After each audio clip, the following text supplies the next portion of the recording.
Near the end of World War II, the advancing Soviet Red Army pushed out the Nazi German forces from occupied Poland. At the insistence of Joseph Stalin, the Yalta Conference sanctioned the formation of a new Polish provisional and pro-communist coalition government in Moscow, which ignored the Polish government in exile based in London.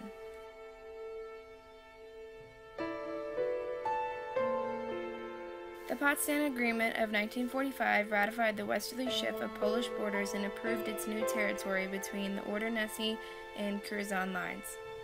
The new communist government in Warsaw solidified its political power over the next 2 years, while the Communist Polish United Workers' Party under Bolesław Bierut gained firm control over the country, which would become part of post-war Soviet sphere of influence in Eastern Europe.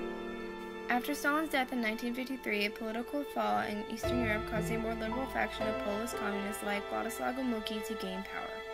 By the mid-1960s, Poland began experiencing increasing economic as well as political difficulties. In December 1970, a price hike led to a wave of strikes.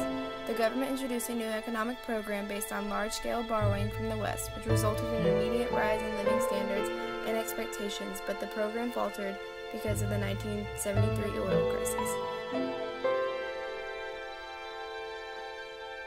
In the late 1970s, the government of Edward Gierek was finally forced to raise prices, and this led to another wave of public protest.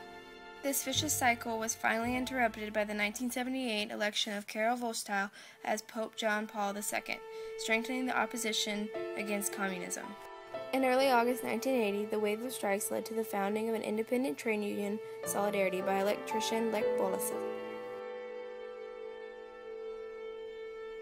The growing strength of opposition led the government of Wojciech Jaruzelski to declare martial law in December 1981. Obywatelki i obywatele, wielki jest ciężar odpowiedzialności, jaka spada na mnie w tym dramatycznym momencie polskiej historii. Obowiązkiem moim jest wziąć tę odpowiedzialność. Chodzi o przyszłość Polski. However, with the reforms of Mikhail Gorbachev in the Soviet Union, increasing pressure from the West, and continuing unrest, the communists were forced to negotiate with their opponents. The 1999 roundtable talks led to Solidarity's participation in the elections of that year.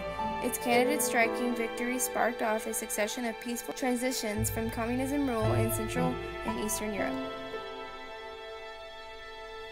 In 1990, Jaruzelski resigned as the President of the Republic of Poland and was succeeded by Walesa after December 1990 elections.